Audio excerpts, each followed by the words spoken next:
Oh purée, il fait chaud aujourd'hui. On peut pas demander à Éole de nous faire livrer des ventilateurs sur l'Olympe. Je transpire tellement que j'ai le cul qui colle au coquillage. Ça me rappelle nos dernières vacances à Mykonos. Et vous avez prévu d'aller où cet été d'ailleurs? On a réservé un bungalow dans le Tartare. Vu qu'avec le virus on peut plus voyager hors de notre mythologie, autant viser un endroit où on est sûr de pouvoir se baigner sans mourir de froid. Enfin, se baigner dans le l'été, c'est pas sûr que tu ramènes beaucoup de souvenirs. Ah, moi, en vacances, j'oublie tout. Salut la compagnie. Hein? Hadès? Mais qu'est-ce que tu fais en dehors des enfers? C'est le réchauffement global de la mythologie. Avec une augmentation de 2 degrés de température moyenne dans le Tartare, même pour les morts, c'est plus vivable. Bah du coup on est bien obligé de déménager hein. Bon pour le moment on a juste pris Cerbère avec nous. Il y a Sisyphe qui nous aide à porter les bagages, mais il y a tous les autres qui débarquent bientôt en principe hein. Vous allez bien nous trouver un canapé-lit sur l'Olympe, non? Des réfugiés climatiques. On a des réfugiés climatiques dans notre mythologie maintenant. On aura tout vu, vraiment. Enfin, en même temps, pardon, c'est pas comme si on nous avait pas alertés depuis des années. Vous avez lu le dernier rapport du GREC? Ils annoncent une hausse des températures dans tout le bassin méditerranéen et des phénomènes extrêmes dans l'ensemble des mythologies. Inondations dans la mythologie germanique, vent violent dans la mythologie scandinave. Et chez nous, si on réagit pas maintenant, ça va finir par ressembler à la mythologie éthiopienne. Non, mais sérieux, vous y croyez à ce bazar, vous? Déméter, t'arrives bien à gérer les récoltes et les saisons, non? Bah écoute, jusqu'ici j'avais tendance à pipoter un peu sur les sécheresses pour obtenir des subventions de l'Union Européenne. Mais j'avoue que depuis quelques années, les rendements se sont bien écroulés quand même. Et puis la biodiversité, ça va pas du tout. Cette année, j'ai l'impression d'avoir chassé seulement des rats et des pigeons. Bah qu'est-ce qu'on peut faire aussi? Déjà, il faut réduire tous nos déplacements inutiles. Les véhicules individuels sont une source majeure d'émissions de CO2. Depuis l'accord de Paris, il paraît que les personnages de l'Iliade se sont mis massivement au covoiturage. Vous avez pas entendu parler de Blabla 3? Bon, alors, Ariane, vous allez où exactement? En principe, je vais à Naxos. Si ça vous fait pas un détour, je préférerais éviter de descendre dans le centre-ville de Troyes, j'avoue. Non, pas de problème. Ça vous va, les gars? Et puis aussi, réduire la consommation de viande. Même en Crète, ils ont fait plus d'efforts que nous. Moi, par exemple, je suis passé à un régime flexitarien à base de quinoa et de boulgour, avec quelques petites exceptions pour la chair humaine dans certaines occasions un peu festives. Vous me saoulez avec votre catastrophisme. Et puis on crève de chaud à cette table. Apollon, tu veux pas qu'on fasse un tour dans ton char pour respirer un peu? Tu connais le bilan carbone d'un trajet avec le char du soleil? Tu sais, Zeus, ils ont pas complètement tort. Depuis le début de l'été, on a déjà eu une tonne de méga incendies qui ont complètement ravagé Athènes et le Péloponnèse. Oh, arrête! C'était sûrement à cause de Prométhée qui a déconné avec le feu. On l'a foutu en tôle. Maintenant, c'est réglé. Ouais. Allez, c'est bon. C'est pas parce qu'on est des dieux qu'on est responsable de tout non plus.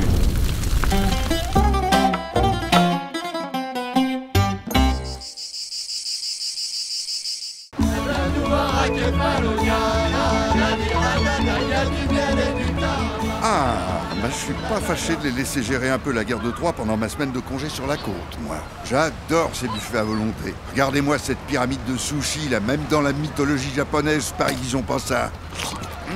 Ah oui, il est un peu caoutchouteux, celui-ci. Oh, les enfants, je vous jure, j'ai failli y passer. Encore un peu, je me retrouvais 20 000 lieues sous Homère. Non, mais faut faire gaffe à ce que tu manges, quand même. Ben, je comprends pas. J'ai pris que des bonnes choses naturelles venues des océans, du poisson cru, des crustacés. Ah, mais il faut se réveiller là, Poséidon. Ça fait longtemps que la mer est devenue une poubelle géante. Les sirènes bouffent tellement de plastique qu'elles finissent par ressembler à des Jeff Koons. De toute façon, il y a presque plus de poissons à cause de la surpêche. Au rythme de ce que consomment les mythologies japonaises et scandinaves, ça va plus être la Méditerranée, ça va être Oradour sur Glane. Enfin, mais c'est horrible, il faut faire quelque chose. Ah ben, je te le fais pas dire. Franchement, si tu veux t'engager, il faut que t'ailles voir Thétis. Pas la Néréide, mère d'Achille, l'autre, Thétis avec un Y. C'est une divinité primordiale, une titanide de la mer qui s'est mariée avec le dieu océan. Ça fait des années qu'elle se bat pour la préservation marine. C'est une femme géniale, tu vas voir. Poséidon, je suis contente que tu rejoignes enfin notre combat contre la destruction des écosystèmes marins. Oh, mais j'ai toujours été hypersensible à ça, hein. C'est juste que j'avais un boulot de dingue entre l'Iliade, l'Odyssée, la livraison des bourriches d'huîtres pour les restaurateurs à Noël. Enfin, j'espère que c'est un engagement sincère et pas une X-ième tentative de mythwashing. Ah non, c'est vraiment pas mon genre. Ça faisait longtemps qu'on attendait un leader pour incarner la défense des océans. Quelqu'un de charismatique, plein d'expérience, super photogénique, le regard tourné vers le large, une barbe de navigateur de l'Odyssée Globe Challenge, fouetté par les embruns.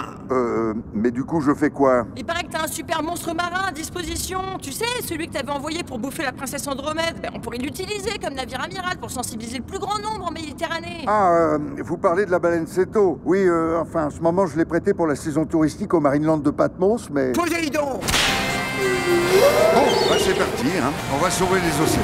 C'est génial, je suis hyper fière de toi. Tiens, regarde, Arachné t'a tissé un petit bonnet rouge pour que tu ressembles au commandant Cousteau. Ça s'est bien passé avec la baleine? Ouais, on a dû expulser un migrant d'origine monothéiste qui vivait à l'intérieur, Jonas ou je sais plus quoi. Mais là c'est bon, on est équipé. Iseo, Santiano. Eh mais c'est quoi ces malades? Au témoin d'un doute, on n'aurait pas oublié de signer la convention sur les quotas de pêche avec la mythologie japonaise?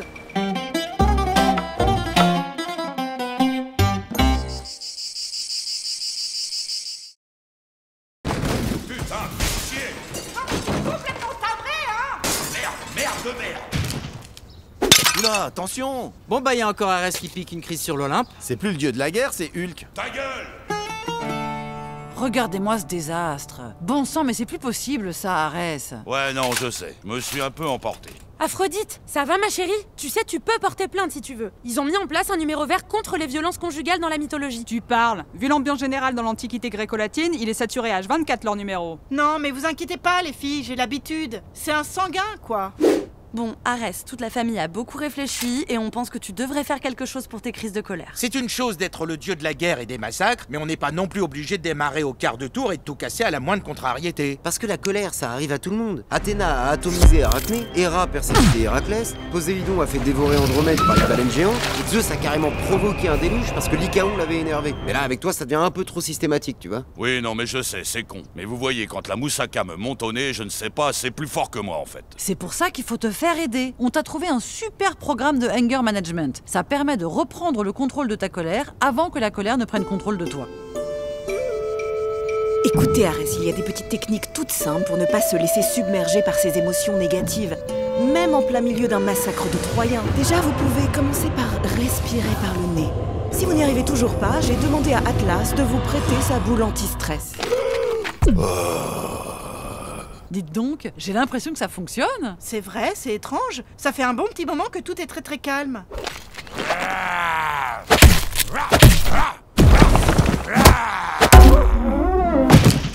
Bon, c'était une connerie le anger management programme. Il faut trouver un autre truc pour le canaliser. Et si on essayait l'art-thérapie? On peut demander à l'une des 9 muses. Je suis sûr qu'il y en aura bien une qui aura une solution. Ouais, enfin, Polymnie, muse de la rhétorique, ou Calliope, muse de la poésie épique, je vois pas trop en quoi ça pourrait aider. Non, mais Euterpe, la muse de la musique. Il paraît que ça adoucit les mœurs. Ah ouais, pas bête ça. Alors, ça a marché? Écoutez, je crois qu'Arès a fait beaucoup de progrès. Laurent de Rarès, vous pétez la caisse. Je sors la calage, j'explose le boule à Héraclès. J'habite en Thrace, je nique ta race. Bam bam Homer, je nique ta mère. Je crois que je préférais quand il respirait par le nez.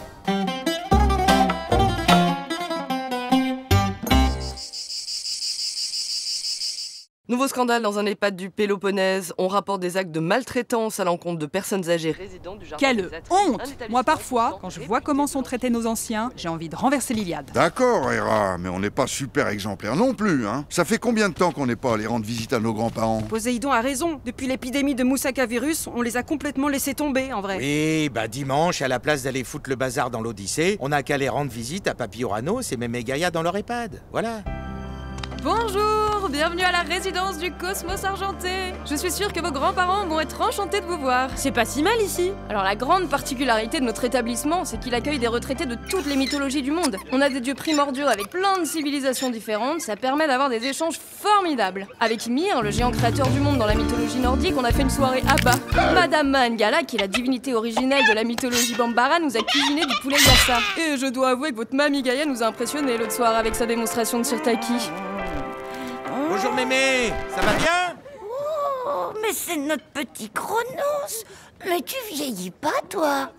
Non, moi c'est Zeus. Chronos, c'est ton fils. Tu sais, celui qui nous a mangés et qui nous a revomis après. Non, je me souviens pas. Et ça, c'est ta femme ou c'est ta sœur? Héra? Bah c'est les deux en fait. Monsieur Uranos est en train de jouer au Scrabble avec Amon-Ra, le dieu du soleil du panthéon égyptien. Bonjour, papy. Oh bah Déméter, Estia, ça fait longtemps. On a essayé de vous appeler sur Zoom. Vous avez plus les tablettes qu'ils vous ont données pendant le confinement? Non? Oh bah si, mais j'y comprends rien. C'est tout en cunéiforme. Attendez, faut pas que je me déconcentre pour mon Scrabble. Tiens, t'as qu'à mettre Zeus. Avec le Z en lettres compte double, tu fais un super score. Quetzalcoatl, le serpent à plumes du panthéon mésoaméricain. Mot compte triple. Venez, faut que je vous présente mes amis. Alors ça, c'est Amat, la déesse primordiale mésopotamienne de l'eau salée, et son mari Apsu, le dieu de l'eau douce. Ah bah c'est bien ça, comme ça vous oubliez pas de vous hydrater. Vous entendez pas des cris, là? Oh, ça vient du pavillon Sisyphe, c'est là qu'on met nos divinités seigneurs qui commencent à perdre la boule. Oh non, monsieur Atoun, c'est pas sérieux ça. J'étais pas encore né que je faisais déjà ça. Je vais pas demander la permission pour me secouer le papyrus quand même. Je sais bien que dans la cosmogonie égyptienne, vous avez créé le monde en éjaculant, mais on ne se masturbe pas devant les autres résidents, je vous l'ai dit 1000 fois. Ils sont racistes dans cette EHPAD. Vous trouvez pas que ça sent la vieille moussaka ici? Oh là là, monsieur Oranos, mais qu'est-ce que vous nous avez fait là? Eh ben, je sais pas. C'est quand même glauque, hein. Vous n'allez quand même pas nous laisser finir dans ce mouroir? Mouroir, tout de suite. Déjà, mamie, tu sais très bien qu'ici vous êtes tous immortels. Oui, d'ailleurs, à ce propos, comment comptez-vous régler la facture de la résidence pour les 10 000 prochaines années?